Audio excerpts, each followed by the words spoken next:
इतना मन भावन हो जाए, तपता हुआ रेगिस्तान भी सावन हो जाए और गंगा के तट की मिट्टी उड़कर लग जाए यदि तन पर, तो देह मंदिर और मन महादेव सा पावन हो जाए। वाह वाह वाह वाह वाह वाह वाह वाह। मैं ज्यादा टेंशन की कोई बात नहीं करूंगा। हमारी गौरी मिश्रा बहन से कवि सम्मेलन शुरू हुआ, महिलाएं, हमारी बहन अनामिका जी जिला परिषद अध्यक्ष है। अब हालत ये हो गई है बाबूजी, आप देखो, आप और हम सब इसी युग में रहते हैं। पहले दिल देख के प्यार होता था, आजकल इंस्टाग्राम पे रील देख के प्यार हो जाता है। अब कितना जमाना बदल गया। और जिनके हालत देखो, जिनका वजन 140 किलो और कमर 45 की, वो लड़कियां भी रील बनाती है, पतली कमरिया मेरी हाय हाय रे। जिनका चेहरा जली हुई रोटी जैसा, उनकी रील आती है, चांद जैसा मुखड़ा लेके चलो ना बाजार में।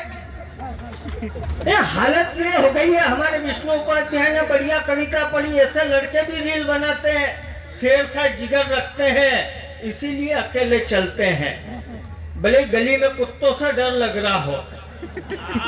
लेकिन मेरा ये कहना है, युवा पीढ़ी बैठी है तो 4 पंक्तियां सुनिएगा और मुझे प्रारंभ कीजिएगा कि कर्म ऐसे करो कि उनका फल अच्छा हो, कर्म ऐसे करो कि उनका फल अच्छा हो, परिवार के साथ बिताया हर एक पल अच्छा हो, और आधुनिकता की दौड़ में कितना भी दौड़ लो, मगर रील कैसी भी बने पर हमारा रियल अच्छा हो। वाह वाह वाह, रील कैसी बनी। देखिए, मैं तो क्या हास्य व्यंग्य का कवि हूँ, मैं ज्यादा टेंशन की कोई बात नहीं करूंगा। जब पायजामा क्या काम का, जब नाड़ी ही नहीं है।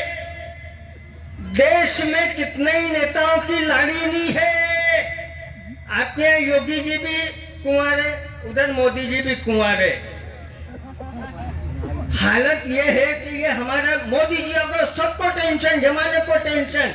ये विष्णु उपाध्याय की शादी हुई 20 मार्च 2020 को, 25 मार्च को लॉकडाउन लग गया। अब ये टेंशन में बाबूजी, इसने मुझे फोन किया कि बहुत टेंशन है। मैंने कहा काय का टेंशन? तो क्या लॉकडाउन लग गया, कहीं घूमने नहीं जा पाए। इसने इतना टेंशन पाला कि मोदी जी को टीवी पर आना पड़ा। मोदी जी टीवी पर आकर बोले, बहनों और भाइयों, मैं जानता हूं ये कोरोना की आपदा बड़ी है, आप घर में परेशान हो रहे हैं, लेकिन आपदा को अवसर में बदलें। बढ़िया बढ़िया। आपने तो ताली बजा दी। 9 महीने बाद जनवरी 2021 को इसके यहाँ लड़का हो गया। यही बात अध्यक्ष जी, मैंने एक चीजें सुनी कि कांग्रेस का मित्र मेरे गले पड़ा। फालतू की बात करता है यार, ऐसे कोई आपदा में अवसर निकलता है क्या?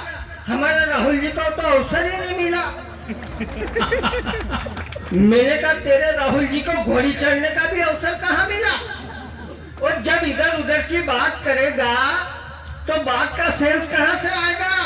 और जब राहुल जी का खाता ही नहीं खुला तो फिर बैलेंस कहाँ से आएगा? वाह वाह वाह। क्या दिया वो पनौती है, पनौती है, पनौती है। अरे पनौती तो वो है जो अमेठी हार गया और पूरे कांग्रेस को निपटा दिया। तो 4 पंक्तियां सुनिएगा, हास्य व्यंग्य का कवि हूं कि संसद में अश्लीलता की नुमाइश लगते हो तुम, संसद में अश्लीलता की नुमाइश लगते हो तुम, किसी तवायफ के ठुमके की फरमाइश लगते हो तुम, और मर्यादा तोड़ कह दिया किसी को पनौती तो किसी नाजायज तहजीब की पैदाइश लगते हो तुम। आपकी तालियां कमजोर है, मैं तो हास्य व्यंग्य का कवि हूँ।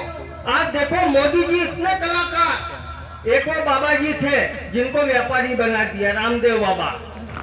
एक आंख बंद करके दनादन सारे पतंजलि के सामान बेच दिए। बाबूजी, रामदेव बाबा और मेरी कट्टर दुश्मनी, एकदम कट्टर दुश्मनी।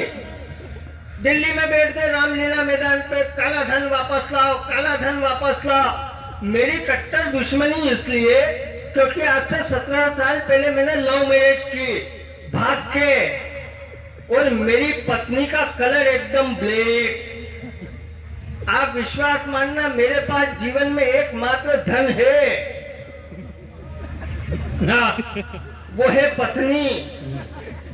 अब बाबा जी रामलीला मैदान से चिल्ला रहे, काला धन वापस लाओ, काला धन वापस लाओ।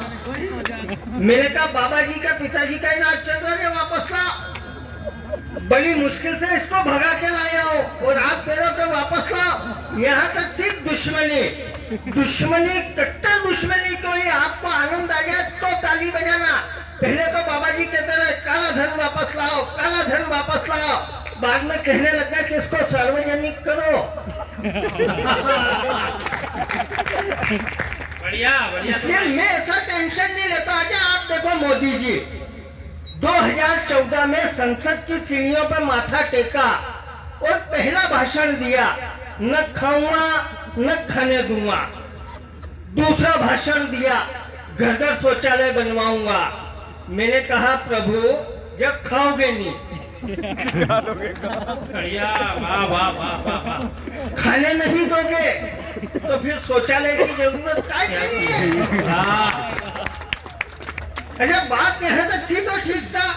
उधर कांग्रेस के युवराज कहते हैं कि कांग्रेस पार्टी नहीं, एक सोच है। दूसरे दिन विद्या बालन टीवी पे आके कहती है जहाँ सोच है वहाँ शौचालय है। इसलिए मैं राजनीति का कोई टेंशन नहीं लेता हूँ। काय के लिए टेंशन लेना कि पजामा क्या काम का जब नारी नहीं है। देश में कितने ही नेताओं की लाड़ी नहीं है। कोई संत महात्मा फकीर लग रहा है, कोई मुछ मुंडा है, किसी के पास दाढ़ी नहीं है। हाँ। मैं ये नहीं कहता, तालियां रोकना, कि मैं ये नहीं कहता कि दाढ़ी हो ना हो या अच्छी शक्ल होना चाहिए, पर नेता ऐसा हो जिसके पास एक भेजा हो, उसमें थोड़ी अक्ल होना चाहिए। वाह वाह वाह वाह वाह, चल भाई वाह। कि भेजा हो जिसमें थोड़ी अक्ल होना चाहिए। और हमारे नेता में कितनी अक्ल होना चाहिए। बहुत सुंदर। भाई साहब, आपको प्रणाम करता हूँ। अग्रवाल जी ने पिनाया और आपने हाथ में दे दिया, हिसाब बराबर हो गया। बहुत बढ़िया। पंक्तियों का समर्थन कीजिएगा कि हमारे नेता में अक्ल कितनी होना चाहिए। कि नेता ऐसा हो जिसका एक भेजा हो, उसमें थोड़ी अक्ल होना चाहिए। अक्ल कितनी हो कि धारा 370 का विरोध ना करे। एक एक पंक्ति पे आपका समर्थन मिले। मुझे लगना चाहिए कि योगी के राज में कविता पढ़ रहे हैं। कि अक्ल कितनी हो कि धारा 370 का विरोध ना करे, राम मंदिर में अवरोध ना करे, 3 तलाक पर वॉकआउट ना करे, सर्जिकल स्ट्राइक पर डाउट ना करे, अपना हित राष्ट्र हित से बड़ा नहीं हो और अफजल की बरसी पर जाकर खड़ा नहीं हो। आहा, वाह वाह वाह वाह वाह वाह वाह। बातों क्या में- हालत कर दी देश की। हाथ से गंगा का कवियों तो 4 पंक्तियां सुनिएगा कि कहां से चले थे कहां लाकर खड़ा कर दिया। कि सनातन को मिटाने की बात करते हैं कि भगत सिंह के देश में जिंदा कसाब मांग रहे हैं। भगत सिंह के देश में जिंदा कसाब मांग रहे हैं। धारा 370 क्यों हटा दी, जवाब मांग रहे हैं। और जो खावे देश को कुर्सियों पर बैठकर दीमक की तरह, वो राम भक्तों से चंदे का हिसाब मांग रहे हैं। वाह वाह वाह वाह वाह वाह वाह वाह वाह वाह वाह वाह। आपकी तालियां कमजोर है, वरना मुझे सालन चूरन चटनी बेचना आता है। मैं अगर कविता पढ़ रहा हूँ तो आपका समर्थन मिले, वरना मोदी जी के पीछे तो पूरा विपक्ष पड़ा है। हालांकि अगर मोदी जी अरे मैंने कहा मोदी जी अगर तो तेरा लिया क्या, और मोदी जी क्या करेंगे। मोदी जी अगर भ्रष्टाचार खत्म हो जाएगा, आप भरोसे भी मत रहिएगा। मंच पर आ जाइए भाभी जी, आपको भाभी प्लीज मंच पर आइए। आइए, हाँ, हमारे जिला आप पंचायत आएंगे तो अध्यक्ष ज्यादा अच्छा रहेगा। हमारी बड़ी डॉक्टर बहन- राम यादव जी, जिला पंचायत अध्यक्ष, उनसे अनुरोध करता हूँ कृपया वो मंच पर स्थान ग्रहण करें। आप आएंगे तो मुझे अच्छा लगेगा, क्योंकि मैं मध्य प्रदेश से आया हूँ। हमारी सरकार लाडली बहना के भरोसे ही है। इसी भरोसे पे। आप आ जाओगे तो मुझे लगेगा 3 तारीख को हमारी सरकार भी आ रही है। आप तालियां बजाएं हमारी बहन नमिता यादव जी के लिए। और मैं गौरी मिश्रा जी से निवेदन करता हूं कि पूरे मंच की तरफ से उनका पुष्पमाला से अभिनंदन करें।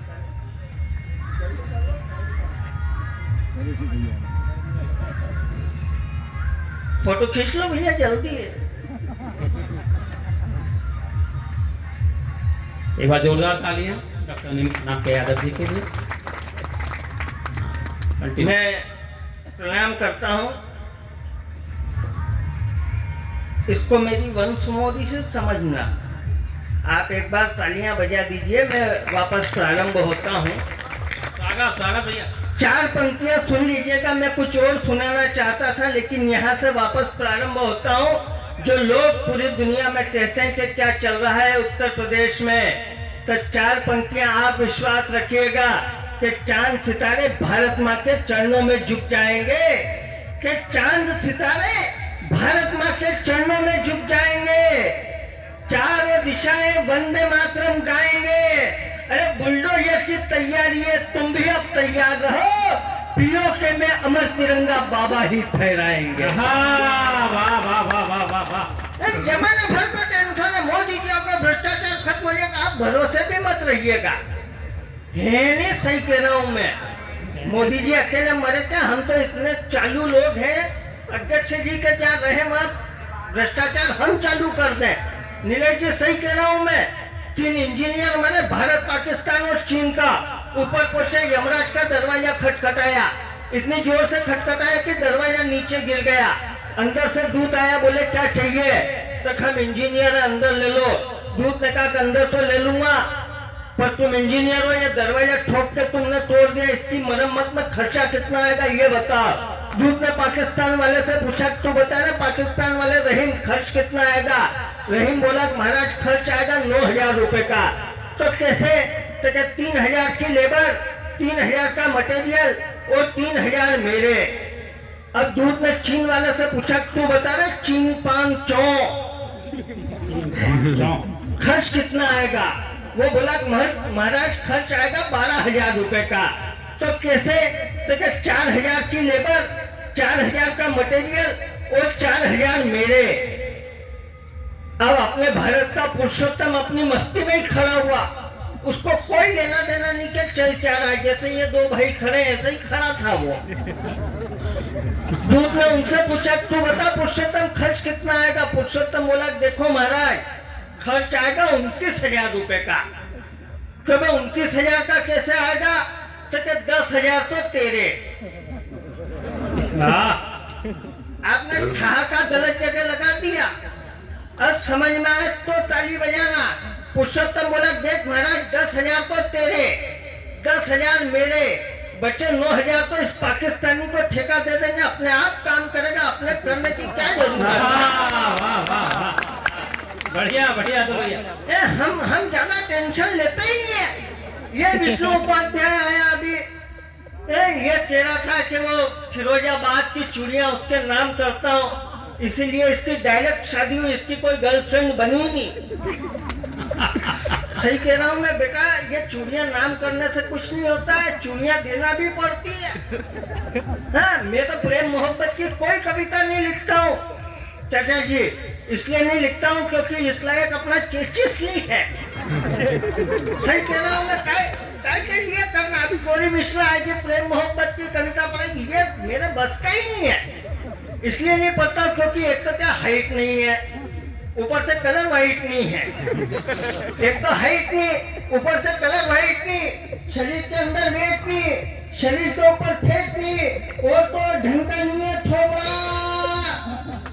अब बताओ कैसे मरे अपने पर रानी मुखर्जी और प्रियंका चोपड़ा। क्या बताओ कैसे मरे अपने पर रानी मुखर्जी और प्रियंका चोपड़ा। अरे आजकल की लड़कियां तो प्रेमी को खूंटी पर कपड़ों की तरह टांगती है, खुद भले छुपनखा हो पर लड़का ऋतिक रोशन मांगती है। क्या खुद भले छुपनखा हो पर लड़का ऋतिक रोशन मांगती है। और जब अपने को मालूम है कि अपने में ऋतिक रोशन बनने का नहीं है कायदा, तो फिर जबरदस्ती अमरीश पुरी बनने से भी क्या फायदा। इसलिए मैं तो ये टेंशन ही नहीं लेता। मेरे साथ मेरी पत्नी बोली, आज सब पे कविता सुनाते हो, मुझ पर भी कुछ सुना। मैंने कहा देख देवी ये काम मेरे से नहीं होगा। उसने ज्यादा जीत पकड़ी तो मैंने उसको 2 पंक्तियां सुनाई, कविता का आनंद लेना। मैंने कहा कि तू मेरी करीना कपूर, कि तू मेरी करीना कपूर और मैं तेरा ऋतिक रोशन, तू है मेरी दागखास खुजली और मैं तेरा जालिम लोशन। मैं इसलिए टेंशन नहीं लेता हूँ। अध्यक्ष जी, आप कवि सम्मेलन की भी अध्यक्षता कर रहे हैं, पूरे समय बैठना तो कुछ अच्छा होगा। इसलिए मैं कह रहा हूँ कि मैं इंदौर से आया हूँ, हमारे यहाँ जिला अध्यक्ष थे शंकर ललवानी, उन्होंने एक बार कवि सम्मेलन की अध्यक्षता की, उसके बाद में सांसद हो गए।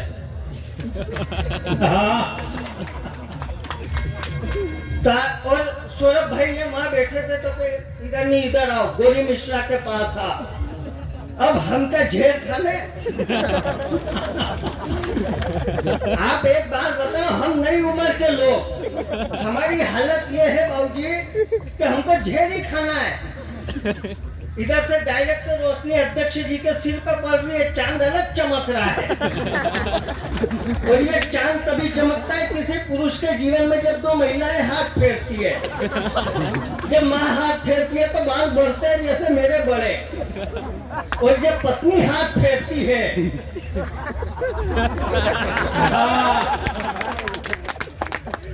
आदरणीय अध्यक्ष जी को देखकर मुझे ये लग रहा है कि पूरे मोहल्ले ने हाथ फेर रखा है। देखिए, हम जब कवि सम्मेलन प्रारंभ हुआ तो मैं, आदरणीय रिंकू सिंह जी और सुरेश अलवेला जी वहां खड़े थे। भगवान प्रकट हुआ कि आज तुम तीनों का फैसला होगा। मैंने कहा प्रभु कर लो, आज यहाँ गंगा के तट पे फैसला। भगवान ने कहा सबसे पहले मेरा नंबर आया चाचा जी। भगवान ने बहुत मोटी और काली महिला बुलवाई, बोले अतुल वाला बाकी का जीवन तेरे को इसके साथ गुजारना है। मैंने कहा महाराज मैंने जीवन में ऐसे कौन से पाप किए? भगवान बोले तुमने बचपन में एक चिड़िया मार दी थी। फिर सुरेश अलवेला जी का नंबर आया, इनके लिए भी भगवान ने बहुत मोटी और काली महिला बुलवाई, बोले सुरेश बाकी का जीवन इसके साथ गुजारना है। ये सीधा आदमी बोला महाराज मैं तो लाफ्टर चैंपियन हूँ, मैंने जीवन में ऐसे कौन सा गुनाह किए? भगवान बोले तुमने भी बचपन में एक चिड़िया मार दी थी। फिर हमारे आदरणीय अध्यक्ष जी का नंबर आया, इनके लिए भगवान ने 18-20 साल की सुंदर अप्सरा बुलवाई। मेरा दिमाग खराब। मैंने कहा भगवान अध्यक्ष जी ने जीवन में ऐसे कौन से अच्छे काम किए? भगवान बोले अध्यक्ष जी के अच्छे काम को गोली मारो। इस अप्सरा ने बचपन में एक चिड़िया मार दी थी।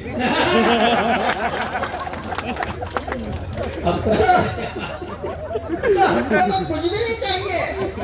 हमारी हालत ये है, हमारे जीवन की हालत ये है कि आम आदमी को कुछ भी नहीं चाहिए अध्यक्ष जी। उसकी हालत ये है आम आदमी की, उसको क्या चाहिए कि चाय हो गर्म, पत्नी का दिमाग हो ठंडा। हमको क्या चाहिए? हम आम आदमी, हमको क्या चाहिए? चाय हो गर्म, पत्नी का दिमाग हो ठंडा, पड़ोसन की हो मुर्गी, अपना हो अंडा, मोबाइल टाइम से रिचार्ज हो जाए, मोबाइल टाइम से चार्ज हो जाए, गलती से साल भर का रिचार्ज हो जाए, गर्लफ्रेंड से सुबह शाम बात हो जाए, और पत्नी मायके जाए तो एक आध बार मुलाकात हो जाए। इससे ज्यादा अपने को क्या चाहिए?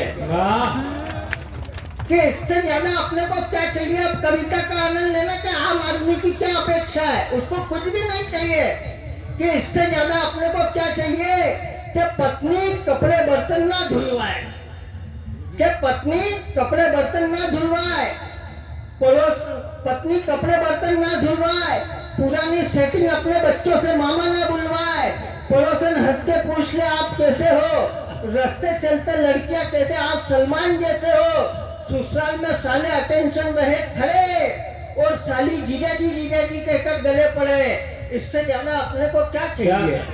वाह वाह वाह वाह वाह। कि इससे ज्यादा अपने को क्या चाहिए कि 4 अंकों में हो कमाई, गाय जैसी सीधी हो लुगाई, कि 5 अंकों में हो कमाई, गाय जैसी सीधी हो लगाई, रोज दोस्त का फोन आ जाए, पार्टी का हो गया इंतजाम, तू छोड़कर आ जा सारे काम, इम्पोर्टेंट वाली मंगवाई है छोड़कर आ जा सारे काम, 4 पेग के बाद भी गाड़ी ठीक से चले और 5 पेग के बाद भी पत्नी हाथ से गले मिले। इससे ज्यादा अपने को क्या चाहिए? वाह वाह वाह। और अब एक एक व्यक्ति की ताली चाहता हूँ अगर मैंने हाथ रंग में अच्छी बात की हो तो, कि हमारे हर हिंदुस्तानी की एक अपेक्षा है कि हमको क्या चाहिए। नीलेश जी आप आ गए हैं, आप बीच बीच में कहाँ जा रहे हैं? ये नहीं पता। आइए, इस तरह से बीच बीच में उठने से लोगों को शक होता है कि ये कहाँ जाके आ रहे हैं। आप यहीं रहिए, इन कवियों के भी प्राण में प्राण बने रहेंगे, क्योंकि सौरभ भाई ने कहा है कि नीलेश यादव जी के जेब में हमारे लिफाफे फंसे हुए हैं। आप नीलेश जी के लिए भी एक बार जरा जोरदार तालियां बजाएं। और हर हिंदुस्तानी को क्या चाहिए, चार पंक्तियां सुनिएगा कि हमको क्या चाहिए, कि भारत माता की जय का हर तरफ जोर हो, कि हर तरफ भारत माता की जय का जोर हो, तिरंगे का वर्चस्व चारों ओर हो, दुश्मन की नजर रहे नीची, ऊंचा हमारा भार रहे, भारत माँ का आंचल सदा सदा खुशहाल रहे, कि भारत माँ का आंचल सदा सदा खुशहाल रहे, भारत को विश्व में पूरा सम्मान मिले, और हमको हर जन्म में ये धरती हिंदुस्तान मिले। इससे ज्यादा हमको क्या चाहिए। और कुछ 2 मिनट आपके बीच में हो, एक अंतिम बात मेरी सुनिएगा और मोहर लगाइएगा। लोग कहते हैं कि मोदी जी ने कहा था कि हर एक व्यक्ति के खाते में 15 लाख आएंगे। मैंने कहा तेरे खाते में नहीं आए तो क्या नहीं आए। मैंने कहा एक काम कर, जब तक तेरे खाते में 15 लाख नहीं आए मोदी जी को जाने मत दे। मेरा कहना यह है कि मोदी जी ने यह कहा था कि हर व्यक्ति को पक्का घर दूंगा। अब आपका समर्थन और चेतना मांगता हूँ 1 मिनट के लिए। उन्होंने कहा था कि हर व्यक्ति को पक्का घर दूंगा। हमें अपना पक्का घर मिला, उसकी खुशी तो बाद में मना लेंगे। मुझे खुशी इस बात की है कि 500 साल के बाद हमारे आस्था के केंद्र भगवान राम को अपना घर मिल गया। तो 4 पंक्तियां सुनिएगा कि बरसों से चल। सुंदर, वाह वाह। मैं आपको प्रणाम करता हूँ। ये सारी बातें अध्यक्ष जी जुड़ने जुड़ाने के लिए होती है। हम परिवार के बीच में बैठ के हास्य व्यंग करते हैं। मेरी सारी गुस्ताखियों को माफ करना। और 4 पंक्तियां सुनिएगा कि बरसों से चल रहा था वो संग्राम लिख दिया, हर एक समस्याओं को विश्राम लिख दिया, और सरयू के जल में थोड़ा अष्टगंध डालकर दुष्टों की छातियों पे राम राम लिख दिया। तालियां आपकी कमजोर है। मैं मध्य प्रदेश से आया हूँ। पूरा देश अयोध्या को क्या मानता है, आप अयोध्या को क्या मानते हैं। अगर 4 पंक्तियों में ठीक पढ़ दूं तो एक एक व्यक्ति की तालियां मुझे अच्छी विदाई दे कि क्या है अयोध्या हमारे लिए। किसी ने कह दिया कि वहां शौचालय बना देते, तमाम टिप्पणियां हुई, लेकिन हमारे लिए अयोध्या क्या है। तब पंक्तियां सुनिएगा कि भगवान ने धरती पे उतारी है अयोध्या, कि भगवान ने धरती पे उतारी है अयोध्या, सूरज के वंशजों ने सवारी है अयोध्या, और बाबर के बाप दादा की जागीर नहीं है, सदियों से हमारी थी हमारी है अयोध्या।